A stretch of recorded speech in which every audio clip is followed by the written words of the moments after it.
Rodrigo and I have been talking on social media, and he's expressed to me his whole concerns about health scares. And one of the things they've called you, Rodrigo, you got this term, the real-life Ken doll, as in Ken and Barbie. Yes. How have you reacted to that? Well, it was a nickname. Well, 3 years ago, I was given this nickname. And I've just been having fun with it. It was never my intention to look like the Ken doll or a doll, but apparently I look like a doll. I don't know what you guys at home think. I personally don't think that I look like a doll. I just want to perfect myself and be the best person physically with the help of plastic surgery. The first thing I've noticed from the time I saw you last is you sound like your nose is bunged up. Now, have you had another surgery on your nose? I had, or something on your face? Yes, yeah. Well, I met you quite a while ago, and ever since I have had more nose jobs. July last year, I had my nose reconstructed with a piece of cartilage from my ribs. That helped, but I still can't breathe 100%. So why, if you can't breathe, I can hear that, it sounds like you've got a cold, but if you can't breathe, why do you keep having operations on your nose? To repair. Okay. To repair, I have had 8 nose jobs, and it's just like a domino effect. Now I can't breathe, I have to do another surgery in order to repair my breathing, and it's just like when you start dyeing your hair. Well, there was a picture of you there, with all the things that you've had done. We're talking about 50 procedures, and you're looking at, when you toot up that bill there, it comes to around nearly £400,000. How can you afford that, Rodrigo?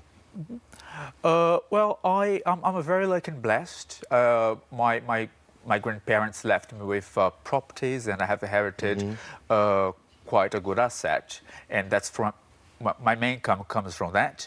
I used to work as a flight attendant, not anymore. It's been a while that I don't do that job anymore.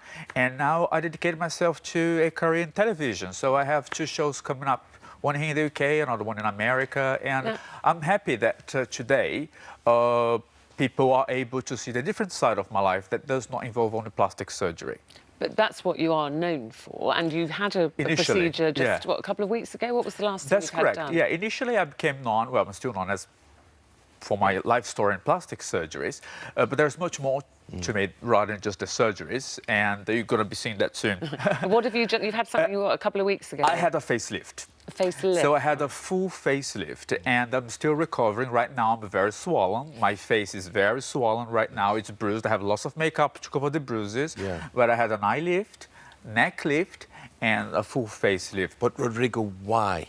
Why? You're a young man, you don't need a facelift. Why do you keep on doing this? Well, you know, when you need some work done and look yourself in the mirror, most of us try to change ourselves somehow. Yes. But I just took to a different level. If I don't like something, I just go for it. And but Rodrigo, when you it. look in that mirror, do you recognise the person you see? I can understand you liking the person or not liking the person you see, but the lad who was born in Brazil, who started out, who moved over to London when he was 20 years of age, who is the guy in the mirror? Do you recognise him? And do you like how he looks now? Yes, absolutely. It's a totally different person. I would say that today, my soul matched to my body. Yes. I will always say that I was born in the wrong body. Yes. So I was very unhappy, I was very depressed being like that. I was very much bullied because I had boobs, I was very fat, I have a hormonal dysfunction, going to the gym, my body does not change. And thanks to plastic surgery, I became the man that I am today. And then I regard myself as a very successful person, and very happy as well, but not only physically, but mentally and spiritually too. But it's dangerous as well, all these operations that you have, putting yourself under anaesthetic, it can be very dangerous for you. So why do you keep going? Is there a point where you just say, that's great, I look great now for how you want to look? Why do you seem to not be able to stop? Sure, yeah. Plastic surgery, aesthetic surgery is not dangerous.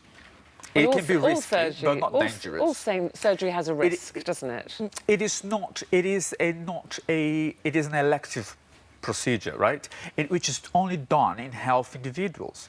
So if you have a heart condition, diabetes, or if you are a smoker, you can have problems, right? Are you addicted now, do you think? No that one you can can't be addicted stop? to plastic surgery. There's no such a thing. It is painful. It is very expensive, as you can see. I mean, here in the UK, we have the most expensive plastic surgery in Europe.